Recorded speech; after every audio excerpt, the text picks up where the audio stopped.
Hello everyone, welcome back to Nirja Education. This is the first lecture of class 5th subject science.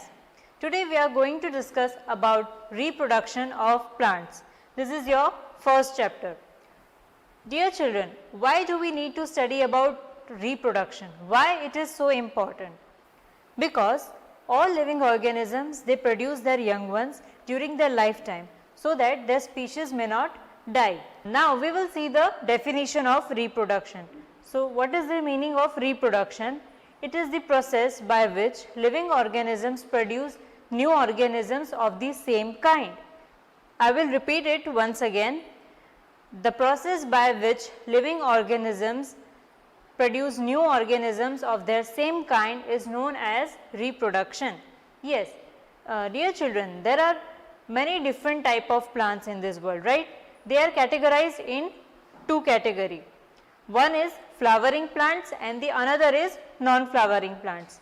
The flowering plants, they mostly reproduce through their seeds or stems, and the non-flowering plants, they reproduce through their spores, stems, buds, bulbs, roots, etc. So now we will see in detail about the different methods for the reproduction of plants. So first we will see the methods, right? First is the reproduction by stem, second reproduction by leaves, third reproduction by roots, fourth reproduction by spores, and the last one is reproduction by seeds. We will see these all methods in detail now.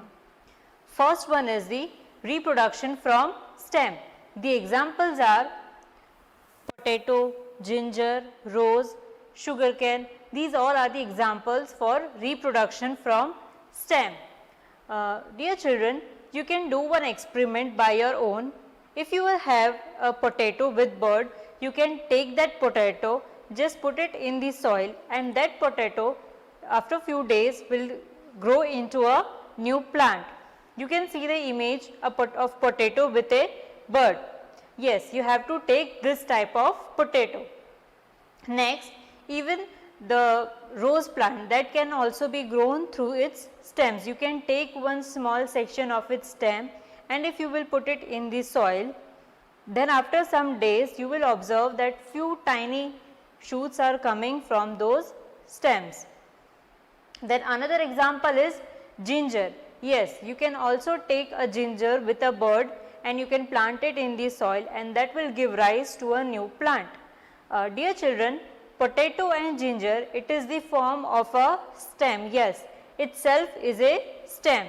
The food storage of that plant take place in its stem. So potato and ginger are nothing but they are the stem part. Second is reproduction from leaves.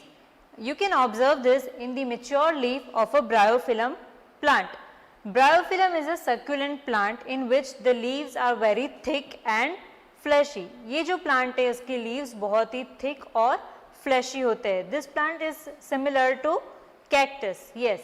Now you can see the image. Yes, this is the image of a mature bryophyllum leaf. You will see that some tiny shoots are coming from the edges of this mature leaf. If you cut a section or if you planted this leaf in a soil, it will give rise to a new plant. Third one is reproduction from roots. Those plants which reproduce from the root. Examples are sweet potato, carrot and radish. If you want to do an experiment at your home, you can do it also, right? So for that you need one sweet potato.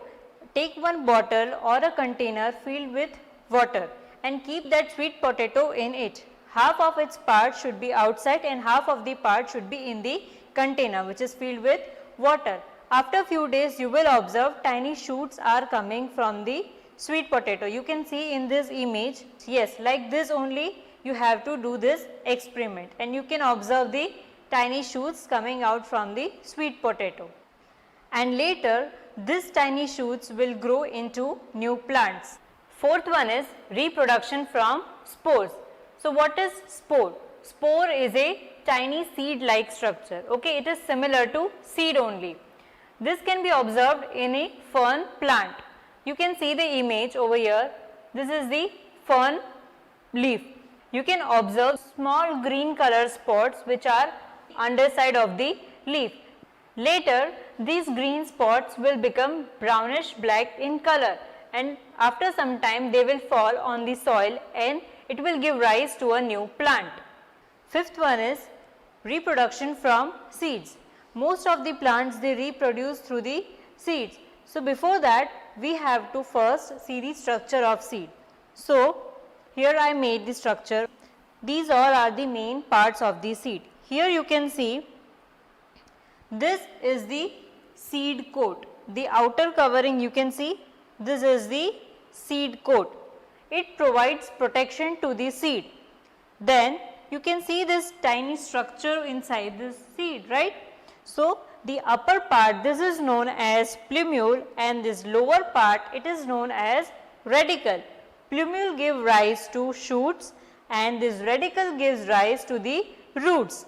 Yes, under this you can see one small dot like structure. This is known as micropyle.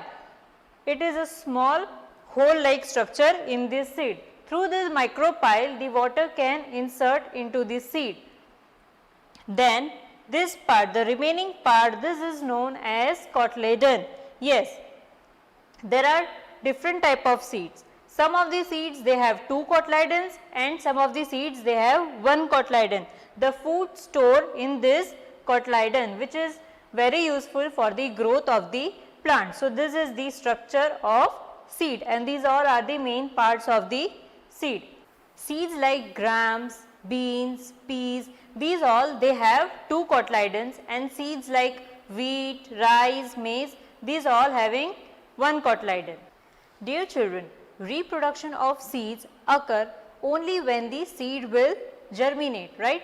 If the seed will germinate, then only the reproduction can occur. So now we will see about germination of seed. So what is germination? The definition of germination is the development of a seed into a new plant. This is known as germination. So you can see the different type of stages of germination of plant in the image. So these are the different stages of germination. First you will sow the seed in the soil. After that you will give it some water and it will absorb the nutrients from the soil. So first the outer layer of the seed will burst out, okay. After that the root starts to grow, and after some time the shoot system will starts to grow, means the shoot will appear. When the first leaf develops, from that time the plant will prepare its own food by its own through the help of sunlight. It means by the process of photosynthesis. Now what is the most important things required for the germination of a seed? So water, air and sunlight, these 3 are the most required for the germination of seed. Now it may happen that sometime that seed will germinate and sometime it may not germinate. So why it is so? Because some of these seeds are consumed by animals, human beings, as in the form of food, right? We are consuming the grains like rice, wheat, maize, etc. Then other factor is some of the harsh conditions like heat or rain, they may damage the seed. And another factor is that the seed may not mature, so that it cannot germinate. Dear children, in this video we will learn up to this only. The remaining topics will be discussed in the another part. So let's have a quick recap of what